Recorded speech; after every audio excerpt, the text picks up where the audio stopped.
मैं एक चीज़ कहना चाहता हूँ, लेकिन अगर मेरे कहने की जो अर्ज है वो इतनी बड़ी नहीं है, किसी शख्स की हिस्सियात या उसकी महसूसात वो ज़्यादा ज़रूरी है। ये मैंने जा बजा इसको नोटिस किया है रेल की सिटी में। बिल्कुल एक जुमानी सा जुमला आप पास करते हैं और उसके बाद फौरन से अपनी मंजिल पे, बिल्कुल नहीं चौंकते कि इधर से उधर भटक जाएं।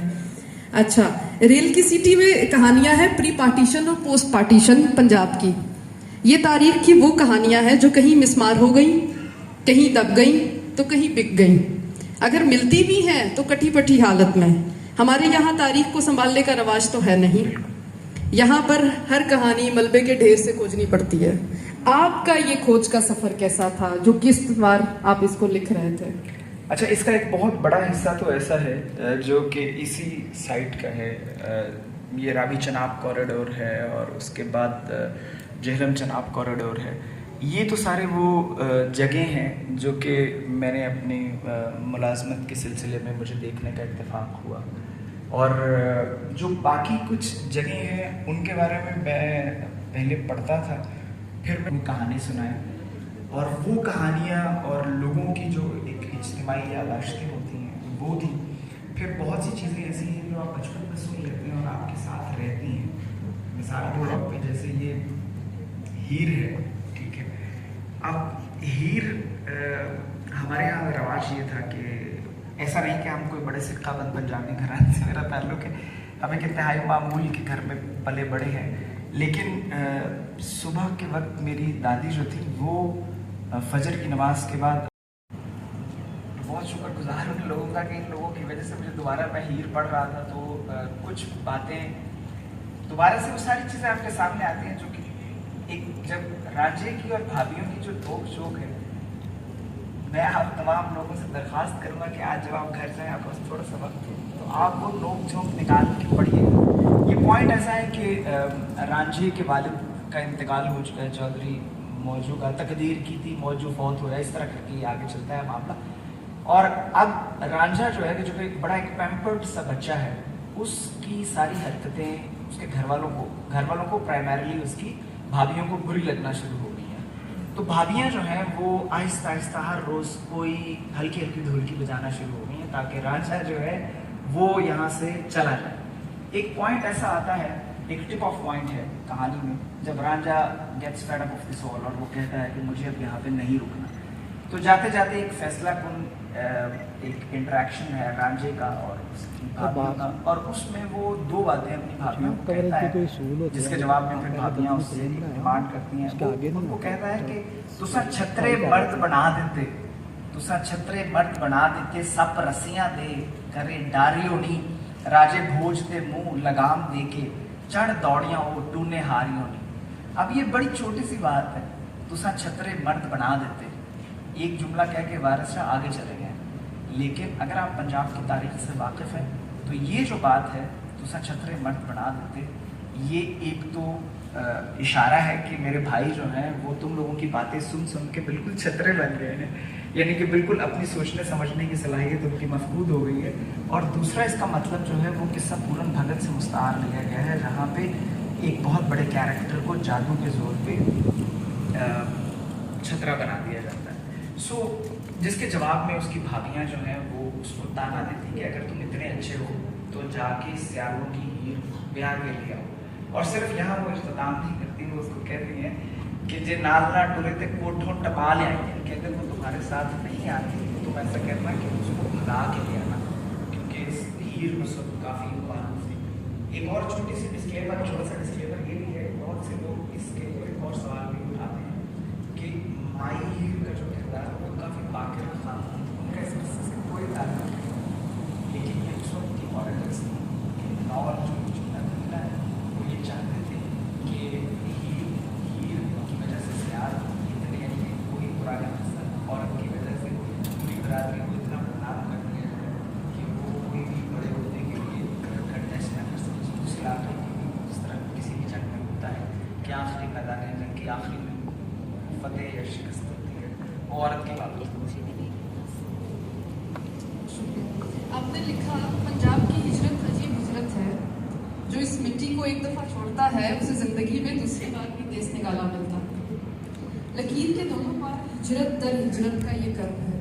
और अगर देखा जाए तो बंटवारा हुआ भी पंजाब का है, बंगाल तो अलग हो गया, आज हम बात कर रहे थे। तो क्या मिट्टी की इस तकसीम ने हमें इसी वजह से इंटेलेक्चुअल बैरननेस के मूजी मर्ज में मुब्तला किया है कि सुल्तान बाहू का जंग लश्कर के जंग में बदल गया? और आज हमारे बच्चों को महमूद गजनवी, बिन कासिम और तुगरल गाजी का तो पता है, मगर रंजीत सिंह को तो हमारे बच्चे नहीं जानते, राय अहमद खां खरल का तो नाम कोई नहीं लेता आज। तो ये जो एक इंटेलेक्चुअल जो एक बंजरपन हमारे अंदर आया, इसकी वजह क्या तकसीम थी?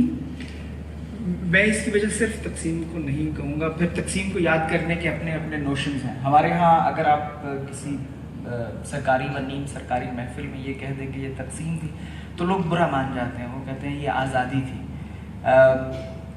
मेरी जब हिंदुस्तान या पंजाब भी, मतलब हिंदुस्तान का जो पंजाब है, वहाँ जब भी किसी से बात हुई है वो इसके लिए तकसीम का लफ्ज़ नहीं इस्तेमाल करते, वो इसको वंड दा उजाड़ा कहते हैं। अब आप इस लफ्ज़ से जो दर्द कशीद होता है उसका अंदाज़ा कीजिए, यानी कि वंड दा उजाड़ा, उनके हिसाब से सब कुछ बर्बाद हो गया जब यहाँ के लोग उठ के वहाँ चले गए और वहाँ के लोग उठ के यहाँ आ गए। जहाँ तक इंटेलेक्चुअल बैरननेस का ताल्लुक है, वो सिर्फ एक इस हादसे की वजह से नहीं हुआ, उसकी मुतअद्दिद वजूहात हैं। हमने अपने निसाब को एक ख़ास तरह से स्ट्रक्चर किया, हमने लोगों की इनफरादियत को ख़त्म करके उनके ऊपर एक इज्तिमाइयत थोपने की कोशिश की, उनकी बुनियादी शनाख्त जो ज़मीन से जुड़ी थी उसको मन्हा करने की कोशिश की, हमने उन्हें एक ऐसी आर्टिफिशियल शनाख्त देने की कोशिश की जिसको पहले तो उन्होंने गले से लगा लिया, लेकिन जब उसकी मुज़मरात हम पे आश्कार हुई तो बहुत वक्त गुजर चुका था। अब हमने लोगों को इस बखेड़े में डाल दिया है कि वो ये हैं, ये नहीं हैं, ये नहीं हैं, ये हैं, तो फिर तो ज़ाहिर तकसीम का सफ़र होना चाहिए था। बच्चा किताब पढ़ता है तो सवाल करता है तो बड़ों के पास जवाब नहीं होते, और जो जवाब होते हैं वो देना नहीं चाहते। चलकर आना भी आज़ादी की एक कीमत थी। कोई वक्त था कि रहवाली गुजरांवाला से अलग एक और ही बस्ती थी। खेतों खलियानों के बाद शहर के आसार थे। आबादी ख़त्म होने पे एक सन्नाटा, फिर ठेरी सांसी का कस्बा और आखिर में एमनाबाद। अपने दीगर हमउम्रों की तरह ये शहर भी चंद दरवाज़ों का कैदी था। सियालकोटी दरवाज़ा, ब्रैंडवर्थ गेट, ख्याली दरवाज़ा, शेरावाला दरवाज़ा और ठाकुर सिंह दरवाज़ा। कुछ दरवाज़ों की डाटें रह गई हैं और कुछ दिल के रास्ते पे डाटों की मानिंद गड़े हैं। अब आबादी कहाँ शुरू होती है और कहाँ ख़त्म, इसका अंदाज़ा लगाना करीब करीब नामुमकिन है। रहवाली के इर्द गिर्द से एमनाबाद के गिरदो निवाह तक तमाम लोग अपने आप को गुजरांवाला का बासी समझते हैं। गाड़ियों के शोरूम, कोठियों में खुले अस्पताल और स्कूल, मैकेनिकों की दुकानें अब चुपके से रहवाली का हाथ गुजरांवाला के हाथ में दे देती हैं। शहर एक बहुत बड़े चौक से शुरू होता है जिसके 5-7 नाम हैं। एक रास्ता बाहर एमनाबाद से ज़रा पहले चंदा किला पे आकर मिलता है। एक सड़क नंदीपुर से डस्का जाती है और दरमियानी रास्ता गुजरांवाला। चौक में बड़े बड़े साइन बोर्ड मजहब से लेकर गंजेपन तक हर मसले का हल बताते हैं।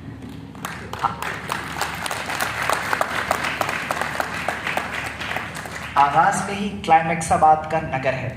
100 साल पहले मेहनत की रास लेकर ये जफाकश खोखर इस बस्ती में आए थे। भट्टी के शोलों पे घोड़ों की नालों से फॉन्ड्री के प्लांट्स तक का सफ़र बहुत तवील था, मगर ये हौसला हारने वाले लोग नहीं थे। सो शहर के साथ साथ तरक्की करते गए और लोहा कूटते कूटते पंखे और ट्रांसफार्मर बनाने लगे। 1922 में कायम होने वाला ये कारखाना गुजरांवाला की पहली इंडस्ट्री थी। अब शहर में हवाई जहाज़ से कम सब कुछ बनता है।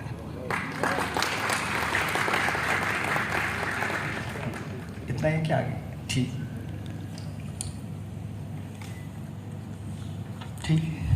अच्छा, कंटिन्यू करना, सॉरी। और इंसान शहरों को शनाख्त अता करते हैं, सो गुजरांवाला का दामन भी ऐसे बहुत से मोतियों से खैरा है।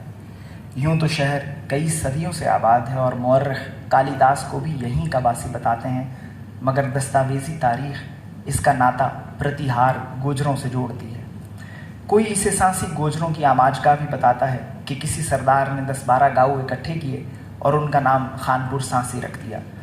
मुग़लों की तारीख़ में इसका तस्करा औरंगज़ेब आलमगीर और शाहजहाँ के दौर से शुरू होता है। और बात बिलाखिर रंजीत सिंह के बाप दादा पे आके ख़त्म हो जाती है, जिन्होंने इसे शोहरत बख्शी। गुजरांवाला का मौजूदा नक्शा हरि सिंह नलवा ने बनाया था। शहर की कहानी आगे बढ़ाने से पहले एक और कहानी सुनाना ज़रूरी है। सब्ज़ी मंडी के आसपास कहीं एक थाना है। इस थाने के एक कमरे में, जहाँ कुछ साल पहले हवालातियों को रखा जाता था, रंजीत सिंह पैदा हुआ। शेर पंजाब का लक़ब पाने वाले इस सिख महाराजा के हिस्से में बहुत सी बातें और बहुत से तमगे आए। मुख्तलिफ़ सल्तनतों के बरगश्ता जर्नैलों को इकट्ठा करके अपने वक्त की सबसे बड़ी ताकत के सामने डट कर खड़े होने का हौसला सिर्फ रंजीत सिंह में था।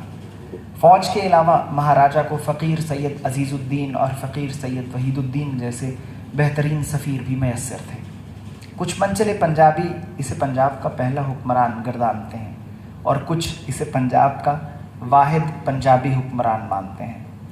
2 दरियाओं के दरमियान हुकूमत शुरू करने के बाद महाराजा ने आहिस्ता आहिस्ता अपनी सल्तनत का दायराकार इतना वसी किया कि तारीख़ आज 12 मिसलों के बारे में भी बोलती है और सकर चाकिया ख़ानदान का हाल भी सुनाती है। सुतलज से हमाले तक का सारा इलाका, जिसमें 5 दरिया और कश्मीर की पहाड़ियाँ शामिल थीं, सिख दरबार के ज़ेरे नगीं था। गुजरांवाला की ही एक जंदकौर का तस्करा शेर पंजाब के कान पड़ा तो उसने रिश्ता भेज दिया और यूं रानी जिंदा महाराजा की सबसे छोटी बीवी बनकर लाहौर चली आई। महाराजा स्वर्गवास हुआ तो बाकी की रानियां सत्ती हो गईं, मगर नन्हे दिलीप सिंह के सबब महारानी जिंदा रही। खालसा दरबार में किस्से कहानियों जैसी लूट मार मच गई। अंग्रेज़ों की नज़र दिलीप सिंह पे थी, लिहाजा उसे इंग्लिस्तान भेज दिया गया, जहां लॉगिन साहिब ने उसकी परवरिश की। इधर महारानी अपने बेटे की एक झलक देखने को तरसती रही और उधर दिलीप सिंह हर सुबह ईसा के गले की कहानी सुनता रहा। कुछ 13 बरस बाद जब महाराजा दिलीप सिंह ताज बरतानिया की इजाज़त से कलकत्ते पहुंचा तो कुछ देर तक माँ को पहचान ही नहीं पाया। जिन आँखों ने पंजाब का उरूज देखा था, अब धुंधला गई थी। दिलीप सिंह माँ को लेकर वापस इंग्लिस्तान चला आया। फिर अगस्त की एक सुबह माई साहिब किंगस्टन में इंतकाल कर गई। ये 1860 था, मगर कहानी अभी ख़त्म नहीं हुई। 6 माह तक रानी जिंदा का जिस्म खाकी मकामी कब्रिस्तान में पड़ा रहा। तब कहीं जाकर दिलीप सिंह को इजाज़त मिली और वो हिंदुस्तान आया। पंजाब जाने की इजाज़त अब भी नहीं थी, सो नासिक में आखिरी रसूमात अदा की। खाक मगर अब भी अपनी जगह पर नहीं पहुंची थी। वापसी पे दिलीप सिंह ने एक मिस्री राहबा से शादी की और उसकी औलाद में से एक बम्बा सोफिया दिलीप सिंह थी। 20वीं सदी की पहली दहाई में बम्बा ने बिलाखिर हैम्पटन कोर्ट को खैरबाद कहा और लाहौर में रिहाइश इख्तियार कर ली। यहीं उसने डॉक्टर डेविड सदरलैंड से शादी की, जो किंग एडवर्ड मेडिकल कॉलेज के प्रिंसिपल थे। 1924 में बिलाखिर पोती को इजाज़त मिली कि वो दादी की राख को लाकर लाहौर रंजीत सिंह की समाधि में रख सके। रंजीत सिंह की ये पोती मॉडल टाउन के एक बंगले में रिहाइश पजीर हुई, जिसका नाम उसने गुलजार रखा। तकसीम के मौके पर इस शहजादी की कैफियत उस बाप की सी थी जिसके सामने उसकी जायदाद उसके बच्चों में बट रही हो और वो ज़मीन की हवस में एक दूसरे के खून के प्यासे हुए हों। कर्नल सदरलैंड के इंतकाल के बाद महारानी ने करीम बख्श सोपड़ा को बतौर सेक्रेटरी रख लिया, जो घर की देखभाल के अलावा दीगर उमूर भी निपटा दिया करते थे।